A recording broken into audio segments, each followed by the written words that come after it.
Bom, pessoal, hoje eu trouxe aqui o Paulo Giraldelli para fazer uma intervenção no nosso canal. Houve também uma luta de classes aqui na nossa residência. O escritório, que era do Todos pela Saúde, acabou perdendo vez e agora ele tomou aqui a conta da casa. Mas enquanto o papel de parede não chega, vocês ficam aí com a série de elogios ao Bolsonaro feito por esse jovem aqui. Bom, eu trouxe ele aqui motivada por uma reportagem, por uma entrevista que eu vi na CNN, em que a Natália Pasternak, uma microbiologista, né, estava discutindo com dois médicos favoráveis ao uso da hidroxicloroquina. Então, veja, o que eu percebi nessa discussão foi uma coisa que eu estava conversando com o Paulo na semana retrasada sobre a questão da prática médica, da prática clínica e da ciência. E eu vi, e a Natália também percebeu, essa desavença. Os médicos que estavam na CNN com a Natália fizeram questão de lembrar várias vezes para ela que ela não era médica. Na verdade, não, eles não falaram que ela não era médica, falaram que ela não tinha experiência com a hidroxicloroquina, que eles que davam a hidroxicloroquina. Eles não entendiam como que ela tinha tanta convicção e falava da hidroxicloroquina se ela não administrava a droga. Então, a gente entra naquela questão mas não acontece comigo, eu não vejo isso, então não existe, né? E aí, isso me lembrou do que está acontecendo lá no Piauí. O que está acontecendo no Piauí? O Ministério Público Federal está movendo um processo contra a União com base em dois médicos que estavam usando um protocolo deles lá de usar hidroxicloroquina. Então, o Ministério Público Federal lá do Piauí está entendendo que não está entendendo a ciência, né? Segundo eles, é o seguinte: se na experiência clínica desses dois médicos deu certo, eles administraram a hidroxicloroquina para o paciente, eles não foram para a UTI, logo, hidroxicloroquina é válida e eles querem um protocolo para o Piauí inteiro. Então, a pergunta que eu quero fazer para você, agora que eu dei uma explicação do que estava acontecendo, né? É justamente qual a diferença, né, da prática clínica, da pesquisa clínica, por que houve esse tamanho dessa desavença na CNN, se elas não podem ter um convívio mais harmonioso. Enfim, fala pra gente um pouco o que você acha de toda essa situação. Bem, eu acho difícil ter um convívio harmonioso, porque depois que você faz a faculdade, quando você entra na prática médica ou prática de qualquer outra profissão, você vai se distanciando de tal maneira das pesquisas que alimentam a sua profissão, que chega uma hora que você já nem sabe mais como é que aquelas pesquisas que alimentam a sua profissão são realizadas. Isso é comum para todas as áreas. Todas as áreas dependem de um ensino que é repetitivo, que é sempre o mesmo, e depende também de um ensino que não é sempre o mesmo, que é o chamado ensino de ponta, que vai evoluindo segundo as pesquisas. Quando você sai da universidade e você perde o contato com aqueles professores que estavam mais ligados à pesquisa, você simplesmente vai passar a usar da ciência tanto aquilo que é o repetitivo quanto aquilo que é o inovador. Você vai usar como se fosse a mesma coisa. O médico, o que ele faz, né? Ele não tem muito tempo de avaliar o que é melhor, o que não é melhor. Então, ele vai lendo dentro da sua especialidade, ele tenta acompanhar essa produção. Às vezes, quando é um médico que tem condições, né, melhores, ele para 2 vezes no ano para fazer um curso, para se atualizar e para ver a produção. Inclusive, Maria Ângela, muitas vezes, durante todo o percurso na universidade, a maioria dos alunos nem tem contato com a pesquisa. Sim. Eles ficam sabendo que algum professor pesquisa, mas eles não têm contato com a pesquisa porque eles estão tão envolvidos com as matérias que vão dar a condição da clínica, Sim. que eles mesmos acabam não se interessando por isso. Me parece que nesse ponto eles chegaram a um acordo. Quer dizer, os dois que estavam lá naquele debate, pelo que eu entendi, eles ressaltaram que eles não poderiam fazer nenhuma indução a partir da prática deles, por razões óbvias, né? Até um deles lá ressaltou, se alguém está melhorando, tem milhões de pessoas melhorando por N razões, e se isso não é uma pesquisa, é apenas uma prática empírica, a pessoa pode estar melhorando por outras razões que não a cloroquina. E quanto a isso, parece que eles chegaram a um consenso. E por que o Ministério Público, então, lá do Piauí... Até porque isso não é nem discutível, né? Todo mundo Certo. pode melhorar de qualquer doença e nunca vai se saber o que resultou na melhora. Quem vai saber é quem tem um N controlado, com os grupos de pesquisa, a partir de quem tomou a cloroquina, de um grupo, outro que não tomou, né? E fazendo toda uma pesquisa controlada. Sim, Só essas chegando os participantes. só essas pessoas podem saber o que é causa e o que é efeito. Na prática médica, não tem como saber. Sim. Na prática médica, vai-se pelo aquilo que indica a bula. A bula dos remédios que estão baseados naquela pesquisa onde teve o N controlado. Mas gerou toda uma confusão acerca justamente desse ponto aqui, e essa confusão se apareceu lá no Piauí. Eu pego a prática clínica, então, de 2 médicos que estão receitando, e entro com um processo para passar para todo mundo. Mas acontece que quando a Damares chegou lá, os médicos, eles não concordaram com ela. Eles falaram que eles aplicaram e eles não poderiam, eles não concordaram com ela. Eles falaram, nós aplicamos, mas querer mudar o procedimento por conta dessa nossa aplicação, não pode, porque nós não somos pesquisadores. Nós estamos simplesmente aplicando. Nós nunca vamos saber se isso é o elemento que faz com que melhore. Eles não concordaram em mudar o procedimento. Uma coisa que é off-label não pode virar protocolo. Sim. Mas é o uso político que estão querendo fazer para mudar o protocolo. Mas a não ser que eu esteja enganado, mas pelo que eu li, os médicos que aplicaram, eles não receberam a Damares com os braços abertos e falaram, não, tá tudo certo. Não, parece que eles ressaltaram isso. Fizeram a ressalva correta. Olha, nós trabalhamos aqui com isto. Só que dizer que é isto que está melhorando, nós não podemos dizer, nós não podemos mudar o protocolo. E o que a Damares foi fazer, saindo lá de Brasília, para chegar lá? Parece que... O que ela tem a ver com isso? Parece que aí entra um outro elemento aí, né? Parece que o governo ficou com 3 ministros que são do núcleo ideológico do governo. O ministro o diplomata, né?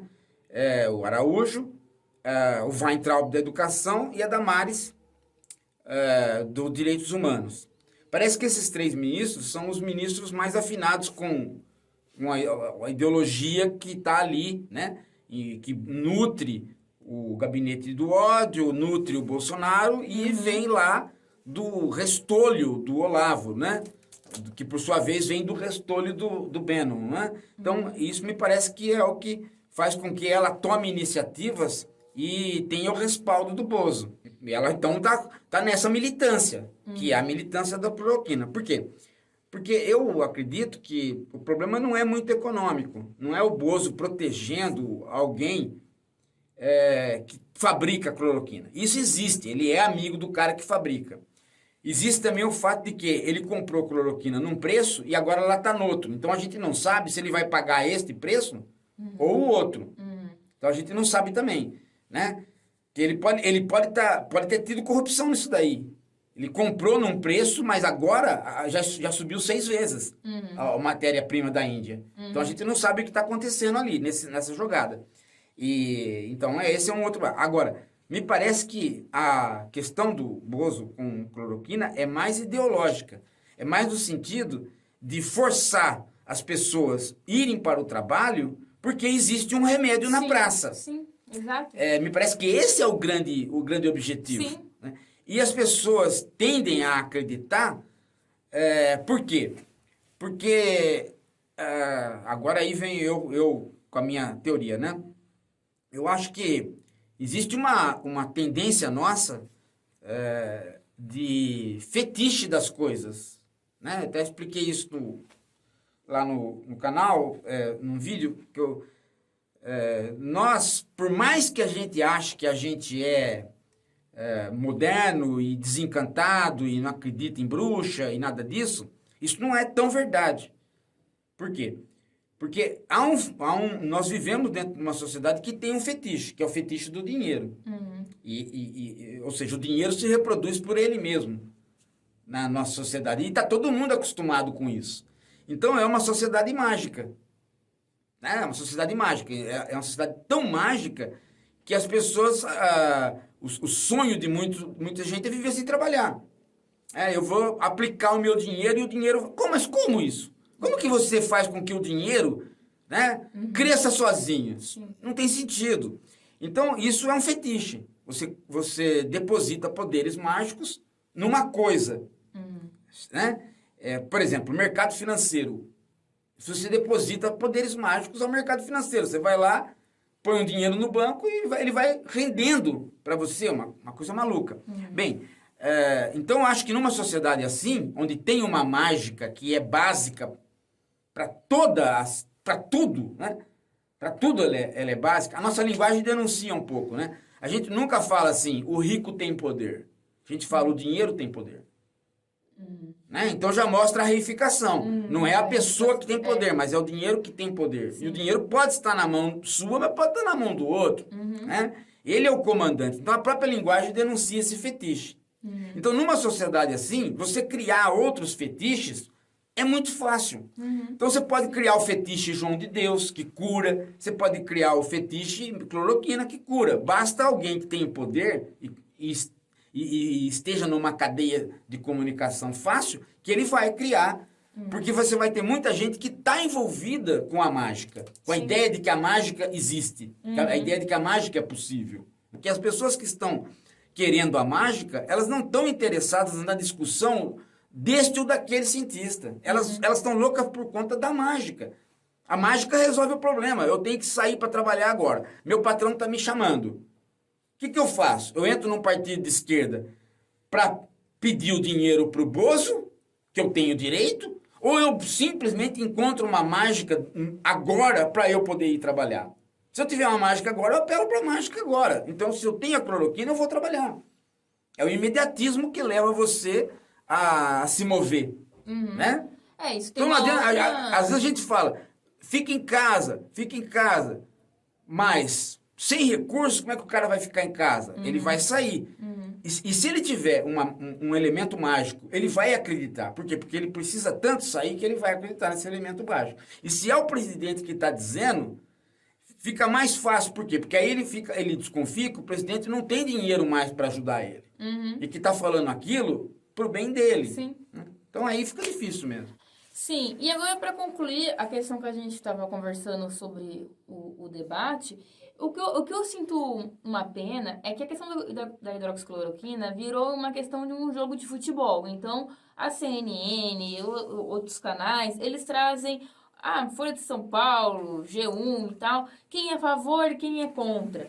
E coloca no mesmo time. E isso dá a impressão para o telespectador que não entende do método científico que, pera lá, quem lacrar melhor ali levou. É um jogo retórico. Tudo que você faz no mundo comunicacional é um jogo retórico. E isso não tem como evitar.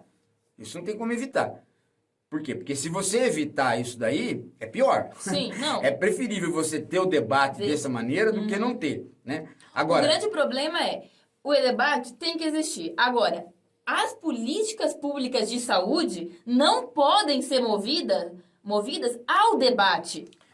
O Ministério da Saúde não pode ser movido a quem está ganhando um debate ou não. Ele tem que ser movido pelo melhor método científico, por bons desenhos por isso que, de estudos. É por isso que existe uma tendência, né, de você tentar transformar certas políticas em políticas públicas.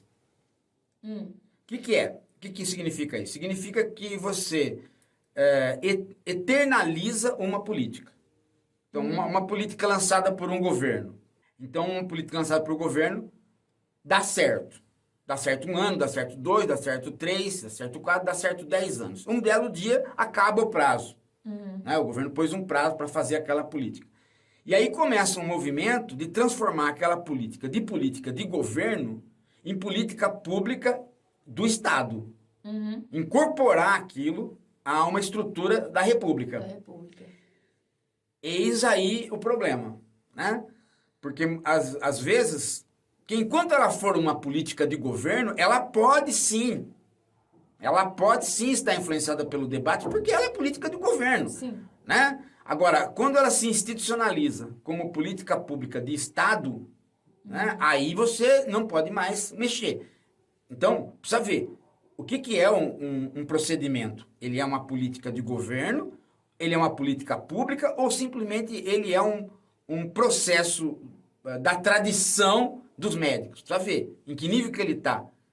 Né? A gente olha, então, o Ministério da Saúde, uma parte da nossa República, que, para lançar seus protocolos que são lidos e são utilizados, tem toda uma preocupação científica. E Então, agora... Então, é muito provável que o protocolo, eu não sei, você deve saber, ou se você não sabe, investiga, porque é muito provável que o protocolo seja uma política de Estado, pertença a políticas de Estado. Só que agora você tem que um presidente age no Ministério da Saúde mandando o que é ou não para pôr no protocolo. E pessoas de dentro do Ministério da Saúde falam, ligam um pro departamento do outro, pro secretário falando que isso nunca aconteceu. É por isso que eu tenho dito... Nunca um político chegou para médico e mandou o que vai colocar ou não vai colocar no protocolo. Por isso que... Aí eu pergunto, aonde que a democracia está sendo atacada aí?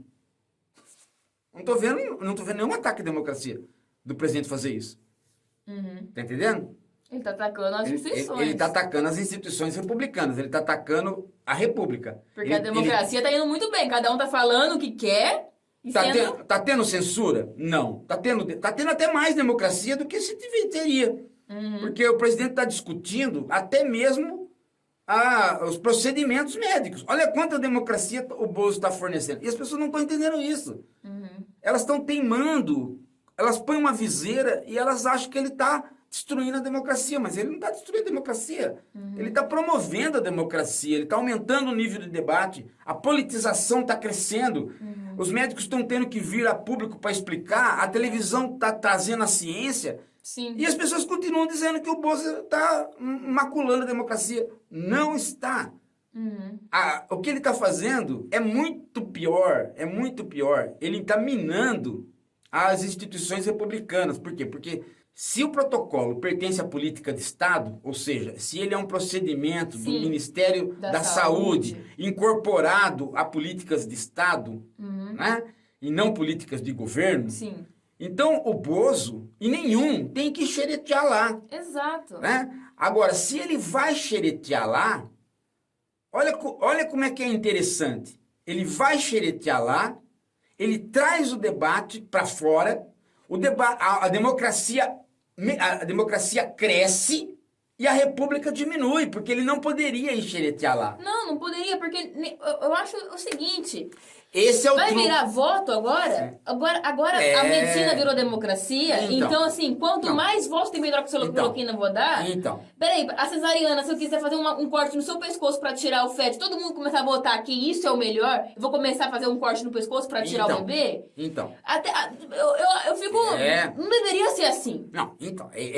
Veja, o problema é em que medida uma política de Estado está se deteriorando em política de governo. Está se transformando em política de governo. Como se o protocolo médico pudesse mudar a cada governo. Sim. Entendeu?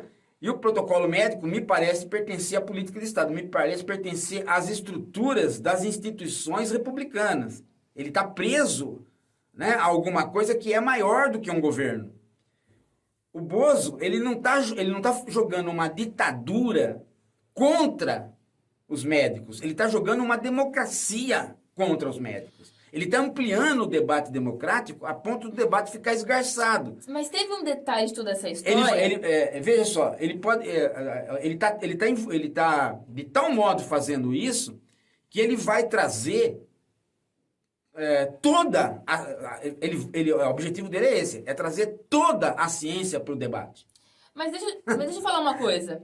Em 2019... A ciência vai ser um campo que tem que sair da universidade e vir para a praça pública. É Mas isso que ele está fazendo. ele censurou, ele bloqueou um protocolo do Ministério da Saúde de 2019, um que falava sobre mulher trans. O Mandetta mandou cortar aquele protocolo. Não, veja. A médica foi exonerada. Veja, aí é outra coisa. Isso é outra coisa. Quer Ele dizer, já estava minando o Ministério da Saúde quer dizer, desde 2019. veja só, ele amplia e corta. É claro que ele corta, ele não traz para o debate tudo. Ele Não traz para o debate tudo. Ele traz transexual, ele traz para o debate aquilo que mina a estrutura da República. Aquilo que não mina, ele não traz. Ele corta, mas a tática dele não é a de censura e de corte. A tática dele é de administrar o debate e trazer o debate para o campo popular. E as pessoas não estão entendendo. Elas acham que ele está fazendo isso porque ele é atabalhoado. Ele é atabalhoado. Mas ele sabe o que está fazendo nesse nível. Ele sabe. Ele sabe o que trazer para o debate e o que não trazer. E ele está trazendo questões científicas para o debate porque em qualquer época do mundo, né? Quando você institucionaliza uma política, a política de você, nós tem uma briga aí para tornar o Fundep sair de política de governo e passar a ser política pública de Estado. O que significa isso? Que nunca mais vai extinguir o Fundep. Sempre vai existir aquele fundo para os professores. Então nunca mais vai discutir isso. Acabou. Faz parte da instituição republicana. Faz parte do Estado brasileiro e da instituição republicana. Agora, se amanhã ou depois que isso foi resolvido, vier um governo que queira discutir isso, ele não vai estar mexendo na democracia. Ele vai estar ampliando a democracia, porque ele vai trazer isso para o debate, mas ele vai estar prejudicando decisivamente a República e, por decorrência, a democracia, porque ele vai faltar dinheiro para os professores. Tá entendendo? Então, é esse o invólucro da coisa. Sim. A democracia vai ser atingida a posteriori. Sim. No primeiro momento, não. No primeiro momento, ele está minando cada instituição que tem uma política determinada. Departamento. Mas é exatamente isso. Existia vários departamentos do Ministério da Saúde. O departamento de AIDS, por exemplo, foi minado. Não tem mais o nome departamento de AIDS, virou doenças crônicas e infecções sexualmente transmissíveis, colocaram hanseníase junto, enfim, coisas, então, que já estavam estruturadas. Existia um departamento para lidar com AIDS, existia o nome AIDS, hepatites virais e tudo mais. Existia um departamento, ele começou a mexer em coisas que a gente já não mexia mais. Sim. Então, a questão dos protocolos, existia toda uma conversa que entra governo, sai governo, tinha já um mecanismo do Ministério funcionar. Sim, vai demorar anos para o Ministério da Saúde se reconstituir. Em todos os ministérios, você tem um know-how. Você tem um know-how do acúmulo. Esse acúmulo fica, em parte, na legislação e, em parte, na cabeça dos burocratas. Né? Os de carreira. Cada ministério tem um grupo que está lá de carreira. Você tem os funcionários de carreira e as leis. Na cabeça dos funcionários de carreira fica uma prática das leis antigas. Então você tem um know-how para cada ministério que vai acumulando. Quando você mexe nesse know-how de maneira atabalhoada, você desestrutura não só... Você simplesmente para a política de governo, você para com ela não tem para onde ir, você tem que parar, a política de governo para. E a política pública estatal, da estrutura, aquela que vinha sendo feita estruturalmente, começa a entrar em discussão. Aí se você chega para ele e fala, mas por que está fazendo isso? Em geral, os partidários dizem, e por que não pode discutir? Vocês não são os democratas? Se vocês são os democratas, vocês deveriam gostar de discutir tudo. E esse é o argumento que sempre se coloca. Né? Por que não pode discutir? Né? Por que tem que ser do jeito que vocês sempre fizeram? Por que não podemos inovar? Porque é o jeito que dá certo, que é melhor para as pessoas, melhor para a saúde pública, o jeito que o Ministério estava conduzindo. Tanto é que, como diz um um ex-diretor do Ministério da Saúde, a gente vai pagar o preço. Vai pagar o preço de agora querer ficar discutindo o que era o trabalho que estava sendo feito e ficar discutindo de uma maneira burra e leviana, a gente vai colher o preço disso. A gente está colhendo já o preço. É esse o preço, entendeu? Ah, por que não pode? Porque 16 mil mortes batendo aí. Só por causa disso. Não escutar os técnicos quando eles falam da área dele, é isso. Você tirar os infectologistas da rodada numa pandemia viral, você não vai escutar infectologia para ficar... Ele vai dizer para você o seguinte, ele vai dizer para você que, como ele já dizia antes, vai vir a doença, ela vai matar, não se pode fazer nada, porque em toda guerra morre gente, vai morrer gente, vai ter uma quantidade de mortos, eu lamento, vai ter uma quantidade de mortos, eu lamento muito, mas nós vamos passar. E quando passar, nós vamos sair muito mais fortes. Nossa. Aí é uma mentalidade nazista, né? Esse foi o discurso domingo. A pandemia vai passar e o Brasil vai sair mais forte dela.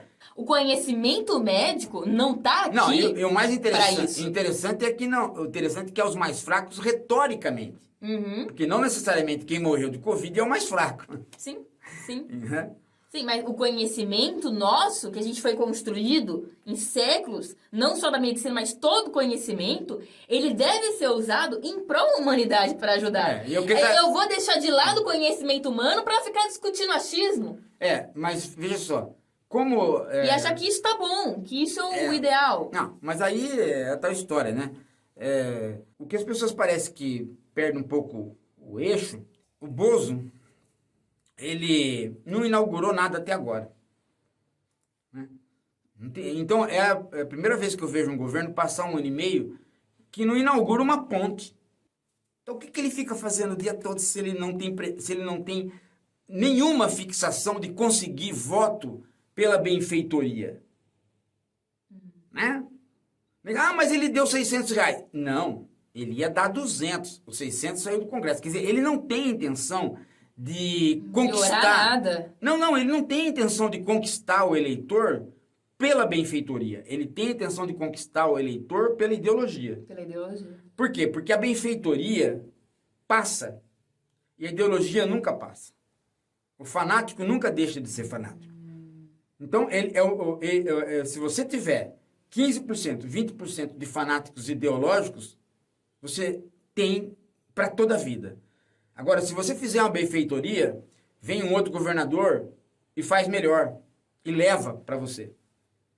Então, o fanatismo é o melhor modo de você ter uma base eleitoral. O PT aplica a mesma técnica. Quando o PT precisa de militante, ele baixa o nível do discurso. Faz um discurso bem burro, porque ele atrai o militante burro. E o militante burro é o mais fanático. Todo candidato que saca isso tem uma base fanática. E ele alimenta o burro. Ele alimenta o burro. Porque ele sabe que na hora de pegar no batente, e de sair na rua, pregar cartaz, gritar, é o burro que vai fazer. E é o fanático que vai fazer. Então ele alimenta aquilo ali. Só que o Bozo é diferente. Ele só alimenta esses. Então ele cria um eleitorado fiel que não vai mudar nunca. Que não sai vai mudar manifestando nunca, com caixão nas vai costas. sair. E para ele é importante isso. Por quê? Porque ele sabe que se ele tiver essa base fanática, na disputa, essa base fanática ganha uma outra parte tendencial. Sim. E sobre essa questão de fazer barulho, aí a gente volta para uma coisa que o Nicolele estava falando, que é uma guerra de comunicação. Quem gritar mais alto, tá levando. Eles parecem, mesmo que em poucos, que eles fazem muito barulho. E agora... Faz muito barulho. Se você imaginar que... Mas veja que tem um outro lado. Veja um outro lado. Muitas pessoas sabem o nome de vários cientistas hoje em dia. E algum tempo atrás não sabiam. Sim. A gente sabe o nome, a gente está lendo cada vez mais artigos científicos e revistas, querendo se interessar, porque é uma guerra de comunicação. Então, agora a ciência está saindo um pouco da academia e tentando conversar com as pessoas, né? É o que aconteceu no começo do governo com o tal do Olavo de Carvalho, né? Algumas pessoas finalmente descobriram que existia burro no Brasil, gente burra no Brasil, que podia aderir a ele. E aí, teve até alguns artigos mostrando a imbecilidade dele no jornal, né? Uhum. No começo do governo teve. Uhum. Agora foi a vez dos médicos. Vamos ver qual vai ser a próxima categoria que vai ser desafiada a vir para a praça. Uhum. Bom, então eu queria agradecer toda essa conversa. Quiser fazer mais alguma colocação, falar mais alguma coisa para a gente encerrar aqui. É isso. Deu oportunidade para mim aí para eu pensar umas coisas que eu não estava pensando. Que eu falei agora aqui da minha cabeça agora. Não, eu digo mesmo. Veja, eu simplesmente estava lendo um artigo aqui da revista Questão de Ciência, chamei ele para o escritório, trouxe uma cadeira, coloquei a cadeira aqui e comecei essa conversa. Se o Bozo Não tem nada escrito aqui. Se o Bozo não causasse as mortes que ele está causando, né, ele seria um bom politizador da juventude. Porque nós nunca tivemos que discutir tanto e conversar tanto como agora. Porque ele não faz nada, ele só faz militância, então ele provoca. Todo dia. Né? Enquanto não estava tendo a pandemia, o número de livros de política estava crescendo. Uhum. Porque ele, de fato, é um agente politizador. Uhum. Ao contrário do que as pessoas imaginam, ele é um péssimo governante, mas um ideólogo de primeira. Uhum. Ele cria problema todos os dias. E todos os dias você é obrigado a recorrer a um arsenal teórico para enfrentar os problemas. Agora, a pandemia concentrou, né, tudo nela. Então, todos os outros problemas estão... Mas ele continua desmatando. Sim. Ele continua matando índio, ele continua fazendo a mesma merda em todas as áreas. Uhum. E nós todos envolvidos com a pandemia, porque está morrendo gente. Né? Se não morresse gente, né? Se fosse uma pandemia que depois fosse uma pandemia... É que tá a história, né? É uma desgraça. É uma desgraça, né? É uma desgraça. A gente não precisava... A gente não precisava estar passando por isso. Não precisava estar passando por isso para poder... Se a República, pelo menos, não tivesse sido atingida na questão do Ministério da Saúde, porque... Agora, eu acho o seguinte, se depois do Bozo, a Universidade Brasileira continuar ainda enclausurada, sem saber se colocar na sociedade, se meus colegas filósofos continuarem do jeito que estão, todos calados, deixando... Não vai continuar, né? vai ser outro Bozo. Os médicos continuarem saindo na rua só para encher o saco da Dilma, tudo esse tipo de coisa. Se continuar isso, eles não aprenderam nada. Sim. Né? Tomara que a sociedade tenha aprendido, né, alguma coisa.